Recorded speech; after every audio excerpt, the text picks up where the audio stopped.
ఈ ఆవు మన దక్షిణ భారతదేశంలో ఆంధ్ర, ఒంగోలు సంబంధించిన నాటు ఆవు, భారతదేశీ ఆవు.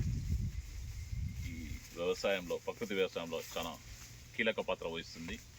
ఈ నాటు ఆవు ఉత్పత్తులు, ఆవు పేడ, ఆవు మూత్రము ఇవన్నీ ఉపయోగించి జీవామృతం తయారు చేయాలి. ఈ ఆవు ప్రత్యేకించి గుణగణాలు, క్యారెక్టరిస్టిక్స్ చూసినప్పుడు ఈ మూపురము, ఈ గంగడోలు, ఈ గెట్టెలు, ఈ మోకాల దగ్గర నలుపులు, నవనలుపులు, తోక భాగం ఇవన్నీ నలుపులు ఖచ్చితంగా ఉండాలి. ఈ నాటావు నుంచి వచ్చే సూర్యకేత నాడి కూడా సూర్యుడు ఉన్నప్పుడు ఉత్తేజితమై అనేక ఈ ఆవు నెయ్యికి చాలా ప్రత్యేకత వస్తుంది, ఆవు పాలకు కూడా. ఇవన్నీ ఉపయోగించి మనం జీవామృతం తయారు చేసినప్పుడు ఆవు మూత్రము, ఆవు పేడ, ఒక 10 లీటర్ల ఆవు మూత్రము, 10 కేజీల ఆవు పేడ, 200 లీటర్ల ప్లాస్టిక్ డ్రమ్లో తీసుకొని 180 లీటర్ల నీళ్లు పోసి దాంతోపాటు పుట్టమన్ను,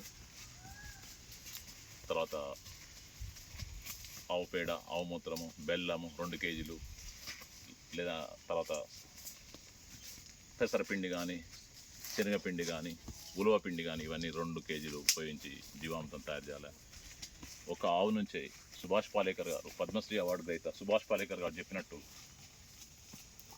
ఒక ఆవును సాకితే 30 ఎకరాల వ్యవసాయం సేద్యం చేయొచ్చు. మనకి ఈ మధ్య మనందరికీ తెలుసు, ఆవు అది ప్రకృతి వ్యవసాయం చేస్తే చాలా ఉపయోగం ఉంటుంది. ఎందుకంటే రసాయనాలు, యూరియా, డిఏపీలు దొరకడం ఇబ్బందికరంగా మారుతున్న పరిస్థితి.